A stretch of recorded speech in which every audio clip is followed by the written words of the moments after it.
A igreja verdadeira. Muitas pessoas, irmãos, andam procurando a igreja verdadeira. A igreja verdadeira. A igreja verdadeira, irmão, é essa. Que é fundamentada em Jesus Cristo. Viu? Quando nós deixamos de ler a Bíblia, de estudar a palavra de Deus, está aqui o resultado. Aqui o resultado.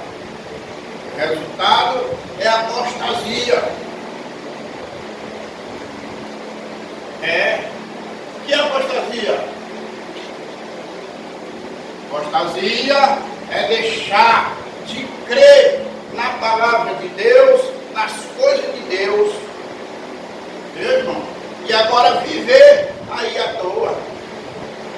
As coisas de Deus foram banalizadas por alguém.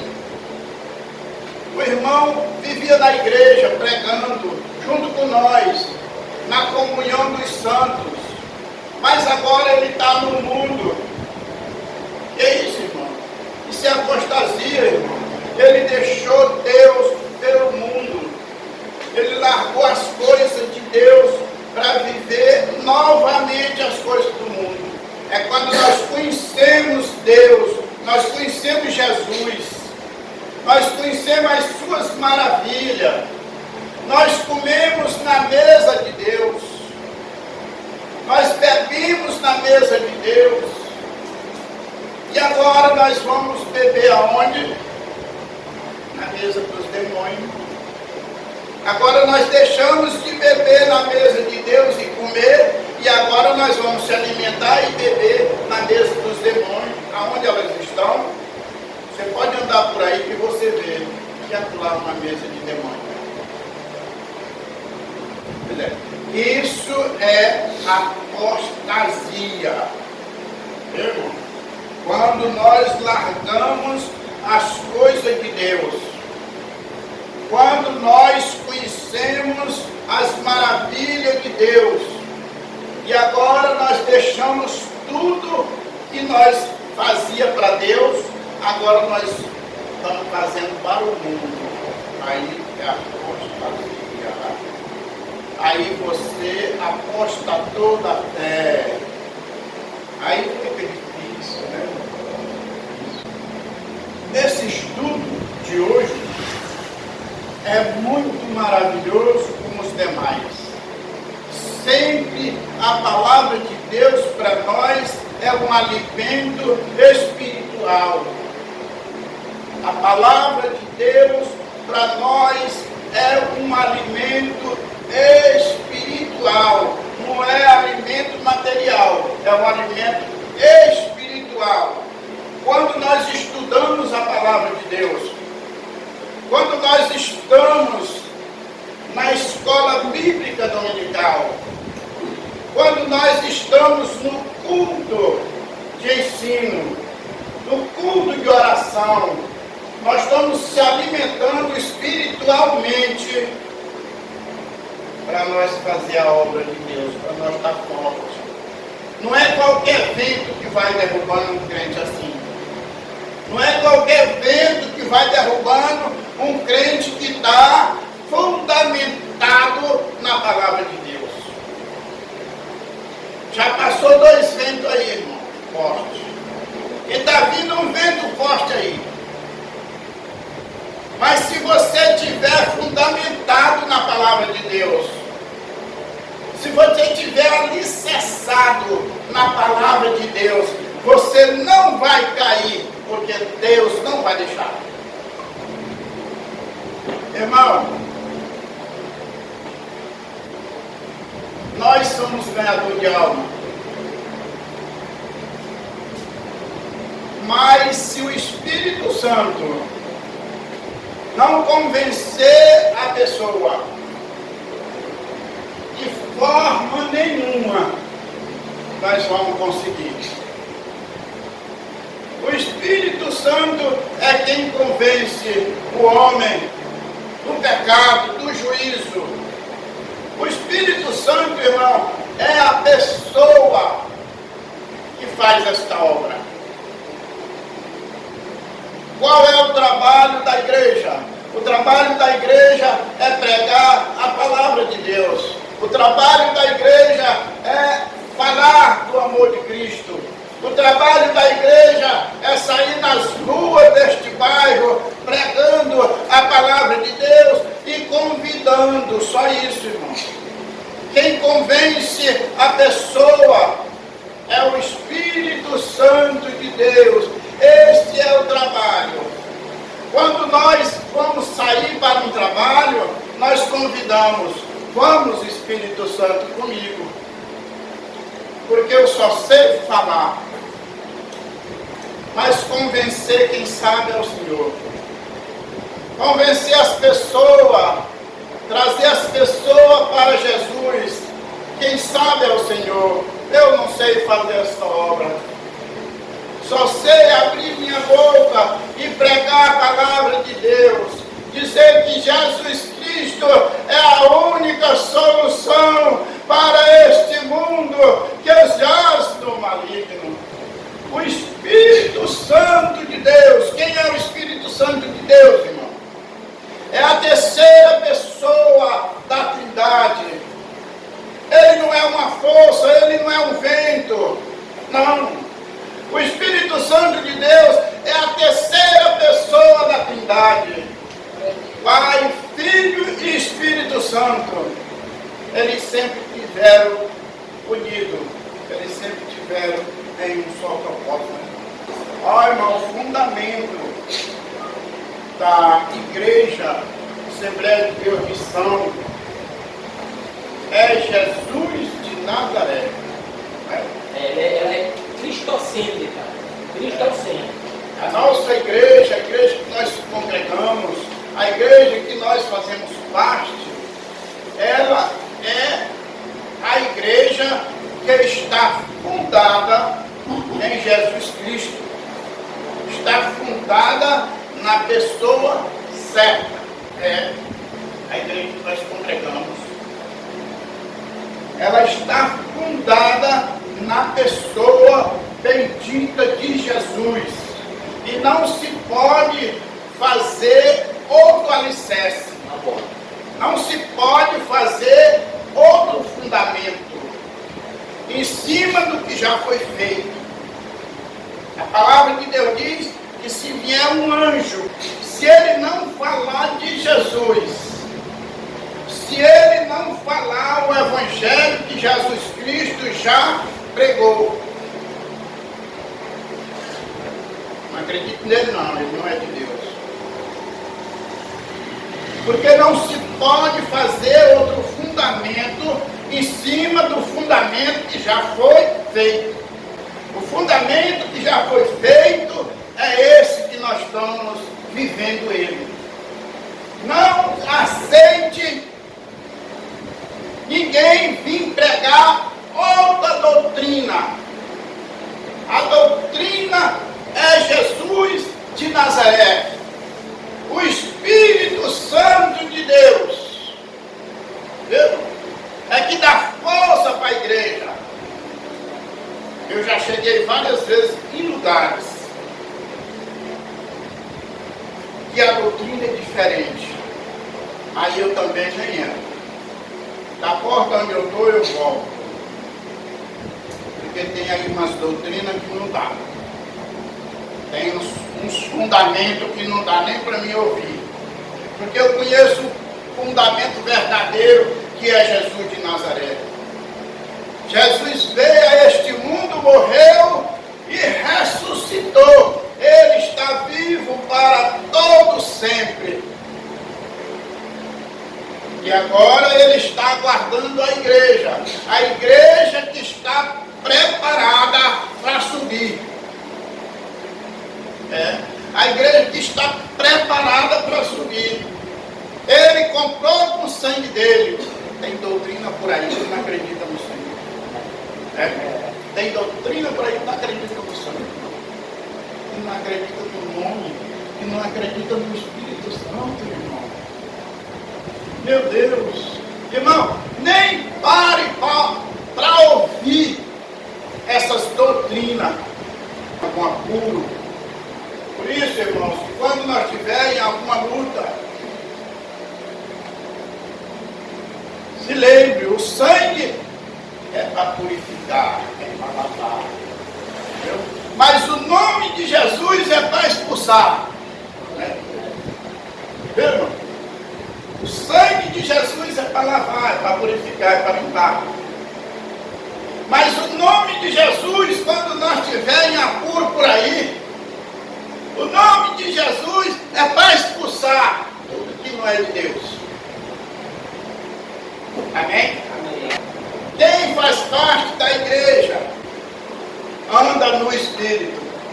Quem faz parte da igreja que vai subir anda no Espírito.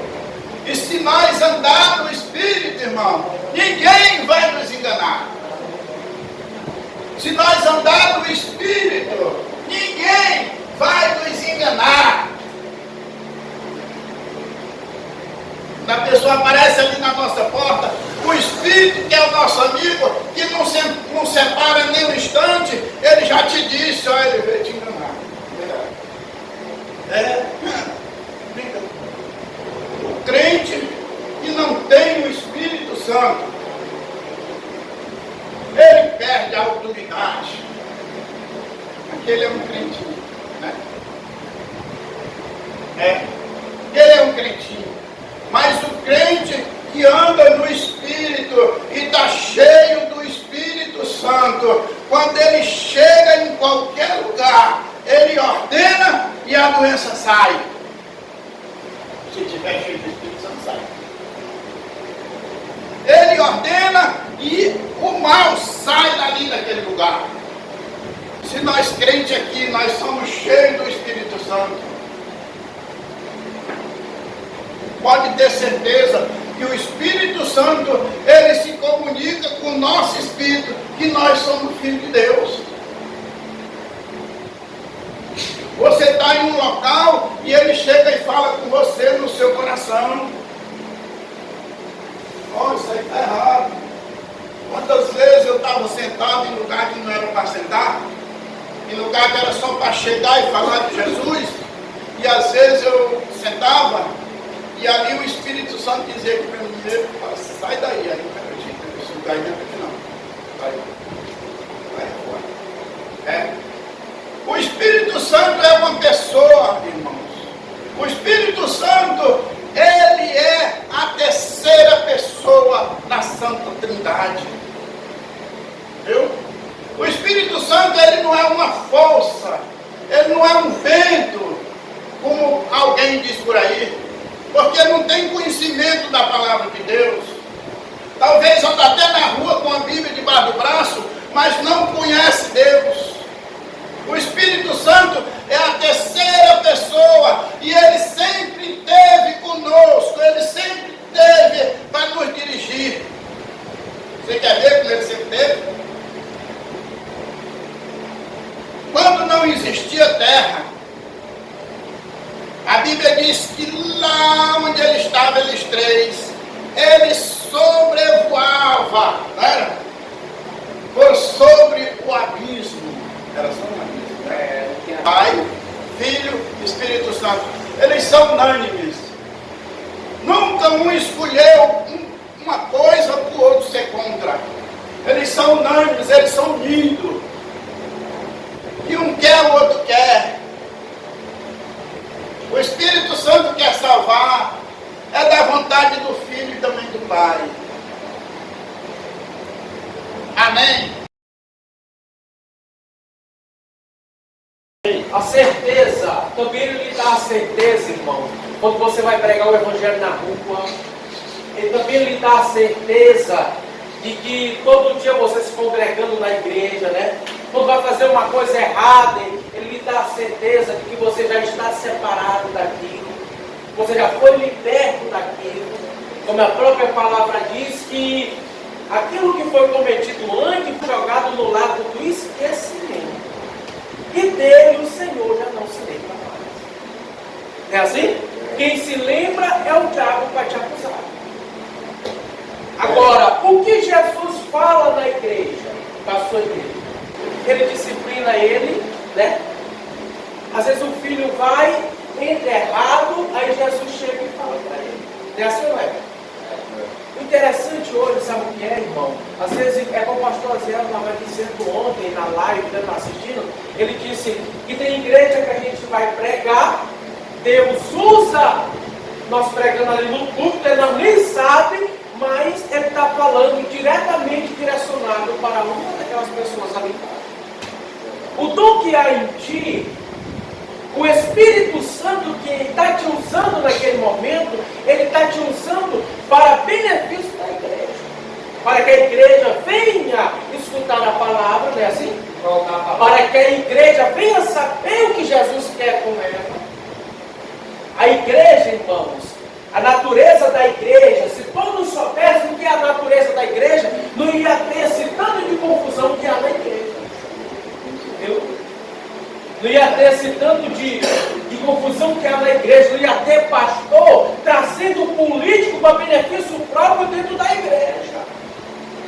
Não ia ter pastor dando os votos do irmão que é pessoal para aquele político em benefício dele próprio, da família dele. Porque sabe que o político pode colocar a filha dele lá dentro. A natureza da igreja, o que Jesus quer dizer para nós, irmão, é para nós andar unidos. O irmão Frank citou uma coisa interessante, quando você começa no livro de Gênesis, a Bíblia diz que começa dentro do plural, né? Assim a criação de todas as coisas, façamos. Está no plural, os três. Façamos o homem a nossa imagem e semelhança. Todas as coisas foram feitas pela Trindade. É interessante que tem muitos que não acreditam na terceira pessoa. O próprio Jesus, rapaz, é só falta de é louco. Porque você chega em João 14, a Bíblia está escrita claramente, Jesus dizendo, olha, eu vou rogar ao Pai, que Ele vos envie, não é assim? O Consolador. Rapaz, o Espírito Santo está hoje, todo dia, conosco, meus irmãos. Não é assim, não é? Ele está de vez em quando falando ao teu coração, tu não escuta porque tu está ocupado com o coração de outras coisas. Correndo para cima e para baixo, doido pela uma coisa, aí não escuta o Espírito Santo falar. Aí ele fala. Fala e eu tenho certeza disso. E de vez em quando ele fala no meu coração. Olha assim, assim, assim. Pronto. E eu, ixi, Jesus vai ver. O irmão Frank, às vezes, ele fala uma coisa interessante, que também acontece comigo, sabe o que é? O Espírito Santo de Deus, às vezes, uma pessoa diz assim, eu tenho algo para falar contigo, o pecador. E ele já me direciona o que aquela pessoa quer falar. Ele entra dentro do assunto comigo, e eu já sei o que ela vai falar. E eu fico só ouvindo para ter certeza realmente. É a lição do fato, né? Assim, Deus fala que a gente, às vezes, a gente quer ter alguma provinha. É assim, não é? É desse jeito. Agora, direcionado ao local, a igreja de Corinto, local. Agora, quando eu me retrato os santos de Cristo no mundo, está falando da forma, né? Os primeiros apóstolos escrevendo as suas cartas direcionadas, principalmente João ali no Apocalipse, né? Paulo também faz uma menção dessa, escrevendo as cartas direcionadas às igrejas, né? Assim? Em Apocalipse, você vê direcionando as cartas às igrejas, né? As 7 igrejas da Ásia, né? Assim? As 7 igrejas da Ásia. Aí Paulo também, ele direciona também carta à igreja de Corinto. Irmãos, a igreja de Corinto, é interessante que eu comecei, os irmãos viram como nós começamos a ler, nós vimos do primeiro, porque o autor da lição, né? Ele botou 1 Coríntios 12, do 12 ao 27. Aí nós começamos, eu pedi para a igreja para nós começar a ler a partir do versículo 1, para nós entender.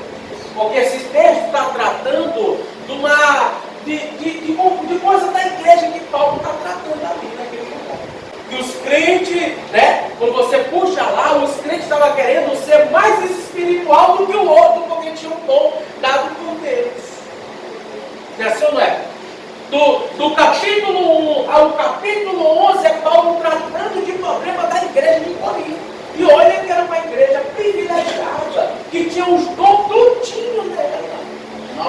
Mas os irmãos estavam pegando esses dons de cura, o dom de língua, e estavam atrapalhando o culto, querendo ser mais espiritual do que os outros. Agora pense bem, o irmão começava a pregar aqui, dar início ao culto, ele já não pregava mais, tinha que se calar, porque o irmão chegava, né, na igreja falando em línguas estranhas, fazendo aquele ruaço todo. Mas tudo é com ordem e decência. Paulo tentou demonstrar isso. Além do mais, tinha os problemas entre casais, que a mulher, né, não queria ter mais relação com seu marido, ter seu marido com a sua esposa, como nós vamos ver no decorrer também, um jovem que também praticou um pecado abominável diante da igreja. E tudo isso Paulo ia tratando a igreja. Cada uma dessas igrejas tinha um problema completamente diferente. É assim. A igreja de Corinto tinha um problema. Aí já a outra já tinha outro problema para resolver. Né? Hoje, eu quero puxar um negócio aqui, irmão, que o Wolfgang falou interessante. Existe hoje denominações, né? Assim? Denominações inventadas pelo homem, não por Deus. Deus, ele se encaixa na forma da igreja universal. Mas é interessante dizer também que existe igreja que não é de Deus. A lição vai dizer isso. Existe igreja que não é de Deus, mas é da sinagoga de Satanás. Ouviu o pastor Zé dizendo ontem, chamando na live todos os líderes e dizendo para eles: meu pastor, não prega o evangelho, só prega a prosperidade. Ele está fora de Jesus. Porque Jesus, ele veio unir a igreja através do seu corpo. A pessoa, se o corpo fosse só um olho só, então, que coisa feia que seria. Mas cada um tem a sua função. O ouvido tem a função para escutar, não é assim? O olho já tem a função para enxergar, para você saber para onde você está indo. A mão já tem a função de pegar, os pés já tem a função de andar e ficar em pé. Então, cada um tem a sua função. Não é assim, não é? É desse jeito. Jesus fez tudo perfeitamente. E Ele quer que a igreja ande unida, em comunhão um com o outro. Mas hoje está cheio de guerra na igreja. Mas que a igreja já não é mais nem igreja. Aonde está a natureza da igreja, irmão? Que hoje você vai bem aí na live, não é assim? É outro pastor discutindo com o outro. Olha, tu é pecador, não sei o que mais. Eu digo sempre para o irmão, o que tem a ver? Jesus chamou para nós, agora se Jesus não dá a pregar aqui no meio ao púlpito, dizendo: olha, está tendo pecado assim, pregue no púlpito da igreja. Então tem que pregar ou não tem? Tem que pregar. Agora, andar discutindo com um irmão de outra denominação, não, senhor. Jesus cuida dele. É assim? Igreja local e a igreja, todos os irmãos em Cristo em meio ao mundo, né? Assim, a igreja universal, né? Assim? É interessante que quando você vai nas Sagradas Escrituras, até mesmo, né, no arrebatamento, Jesus diz assim que Ele dará as ordens aos anjos para reunir todos os santos da terra. Eita, a igreja universal, todos os santos. Ele não vai levar para o céu, né, a denominação ao nome da igreja. Não, Senhor. Ele vai levar aqueles que são lavados e remidos no sangue do corpo. E Ele quer que a igreja ande unida, um com o outro. Não é assim, mamãe? E por que você está dizendo que não é preciso vir para a igreja? Porque não pode ouvir pastor. Não é assim? Não tem muito aí? Não é preciso ir mais na igreja, que eu sou crente de Jesus. Esse lugar aqui, irmãos, é um lugar onde nós se reunimos para entoar glória e louvores a Deus. Isso tudo faz parte da natureza. Jesus nos chamou para missões, não é assim? Jesus nos chamou para dar glória ao nome dEle, para pregar o evangelho dEle em meias ruas, para ganhar almas para o reino da igreja. Diante unida em comunhão, Cristo é o cabeça dela. E o universal. Todos os cristãos, questão de todos os lugares do mundo, é assim, não viu? E aqueles que já foram para a glória, também é formado por eles. Nosso irmão Pedro, nosso irmão Tiago, né? Nosso irmão Paulo, tudo já foram para a glória, mas também é formado por eles. Mas a denominação pode acabar, né? Assim, às vezes, não sei se encaixa, às vezes abre uma igrejinha ali, né? É assim, abre uma igrejinha ali, fogo santo, aí você não se acaba. Mas a igreja não, a igreja não está lá. A igreja é escolhida por Jesus. A igreja que aceitou Jesus, né? Assim, que está vivendo com Jesus, unido, sabendo que Jesus é o cabeça dela, e está seguindo as palavras que Jesus falou. Essa igreja é inabalável. É assim, não é? A Bíblia diz lá em 1 João, né? Jovem, eu vos escolhi porque vocês são fortes e guardaste, é assim? A minha palavra. A igreja é forte por guardar a palavra de Deus. A igreja é forte porque o Espírito Santo de Deus habita no meio dela, para dar certeza de que ela aceitou realmente Jesus e está andando com Jesus hoje. A igreja é inabalável por isso. Não é assim, não é? Pode ver que uma igreja onde Jesus não habita nela é uma igreja que está indo em meio ao fracasso. Qualquer evento ela A gente viu aqui, o irmão Franco falou sobre o primeiro ponto, o irmão Janta falou sobre o segundo, o irmão Franco falou sobre a natureza da igreja na sua dimensão confessional. O Janta falou sobre a natureza da igreja nas suas dimensões local, universal. Eu estarei tratando sobre a igreja na sua dimensão comunitária, de comunidade. Muito bem, irmãos. Ele fala aqui, primeiramente, ele usa o termo que a igreja ela é indivisível. A igreja é una. É uma. Aí ele cita o exemplo que Paulo dá do corpo. O corpo, ele é um só corpo, mas tem muitos membros.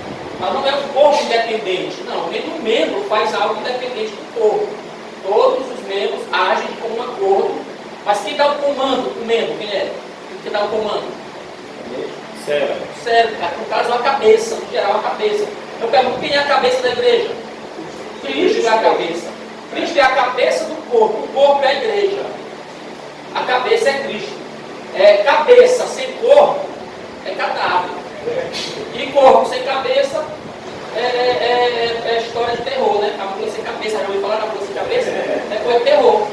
Mas na igreja é o corpo que tem cabeça, e Jesus é a cabeça que tem o corpo é a igreja. Então esse corpo, essa igreja, ela é una, ela é unida. Que é a unidade. É unânime. Só que o diabo sabe que a igreja universal, a igreja invisível, ela é unida, ela é uma só. Então ele vai atacar, o marido vai atacar a igreja local. Ele vai atacar a comunidade dos santos. Ele vai querer atacar. Quando o ataque fora não está certo, ele quer atacar em dentro. Isso aqui é muito sério. Para não haver união. Quando ele não consegue atacar fora, ele vem atacar dentro. Aí tem muita gente que é usada pelo diabo dentro da igreja e não está sabendo. Não está sabendo. Porque, irmão, a unidade, ela deve ser buscada por cada crente. Porque se eu me excluo de buscar a unidade, eu não estou a favor dela. Eu estou a favor da desunião. Aí se eu não buscar a unidade, vocês sabem que se só eu querer unidade, mas se a congregação não quiser unidade, vai para frente alguma coisa? Porque uma congregação não faz ganhar, não. A unidade fala de algo, fala de alguém ou de pessoas que têm o mesmo objetivo, o mesmo alvo, o mesmo foco, é a união. Se você pegar, por exemplo, Gênesis 6, versículo 11, ali vai falar da Torre de Babel. Você vai ver que eles tiveram a ideia, vamos fazer para nós uma cidade, cujo topo atinja o céu. Não vamos nos espalhar, vamos ficar aqui. Eles começaram a construir. Eles estavam começando a construir. Eu disse, desçamos, plural também, desçamos e confundamos as línguas dele. Observe que uma união para o mal perdeu o terceiro trono. Porque Deus sabia que eles estavam tão unidos, tão focados naquilo, que eles poderiam chegar muito longe. Para você ter uma ideia. Assim como Deus sabe que um homem unido para o mal vai longe, o diabo sabe que uma igreja unida para o bem também vai longe. Ele vai fazer tudo para Se eu puxar do lado aqui, o irmão Frank puxar do outro, e o senhor puxar do outro, não vai. A imaginação deles era uma imaginação fraca. Eles estavam pensando que poderiam chegar no céu. Depois desse azul, você vê que tem um universo, um espaço, um universo, uma galáxia. Ninguém consegue definir. O céu é algo espiritual. O céu é algo espiritual. O céu é algo espiritual. Vamos dizer que a unidade, a união da igreja, a união, ela nos leva muito longe. A união. Verdade. Sem união. E se a gente se unir, tudo que a gente se unir para fazer, a gente faz. Aqui ele fala sobre unidade na diversidade. O que é diversidade? Nós somos unidos, sim ou não? No mesmo alvo, no mesmo objetivo. Só que há diversidade em nós. Eu não sou igual ao irmão Jonathan. Não. O irmão Jonathan é diferente de mim em muitas coisas. Ele tem o temperamento dele, ele tem o jeito dele. Diferente da mesma forma aqui, nenhum aqui, irmãos. Ninguém É igual. Ninguém é igual. Há uma uniformidade. Há uma uniformidade. Todo mundo aqui tem o seu jeito de ser, tem o seu temperamento. Cada um tem. Só que nenhum dedo aqui é do tamanho do outro. Nenhuma mão é igual. Nenhuma digital é igual. Nenhuma digital é igual. Cada fio de cabelo, cada pessoa tem um DNA diferente. É igual. Né? Tem uns que parecem na fisionomia. Fulano que parece com fulano. O rosto dele parece, eu lembro de você porque você me parece muito. Pode até parecer na fisionomia, mas temperamento, digital, a parte biológica da pessoa é diferente do outro. É verdade. A grande questão aqui é que eu não posso deixar a minha diferença prejudicar a unidade. Não pode deixar a minha diferença. A minha diferença, o meu jeito de ser, o meu jeito de ser prejudicar a unidade, a união da igreja. Por exemplo, o irmão Marcos ele é muito calmo, ele fala suave. Eu não tenho palma na língua. Meu temperamento é diferente, ele já está deixando o jeito dele afetar na unidade da igreja. Ele não entendeu que a minha diversidade não pode afetar na unidade. Já está saindo uma raizinha Já está saindo raiz de amargura. Eu não posso deixar, irmãos, que a minha diversidade, o meu jeito de ser, o temperamento afete na unidade da igreja. Aí eu já estou diferente, já se falar comigo vai ouvir. Aí eu vou bater o pé, eu vou chutar a bola da barraca. Eu não guardo almoço para janta. Já está querendo uma confusão. arrumar confusão. Já está querendo afetar a unidade da igreja. Está sem o espírito. Está assim no espírito há muito tempo. Ele não está na carne, não, ele está no osso. Então, irmãos, eu não posso deixar que a minha diversidade, o meu temperamento, o meu jeito afete na unidade. É por isso que o nosso jeito de ser, a nossa vida, a nossa maneira de viver deve ser sempre dominada pelo Espírito Santo. Dominada pelo Espírito Santo.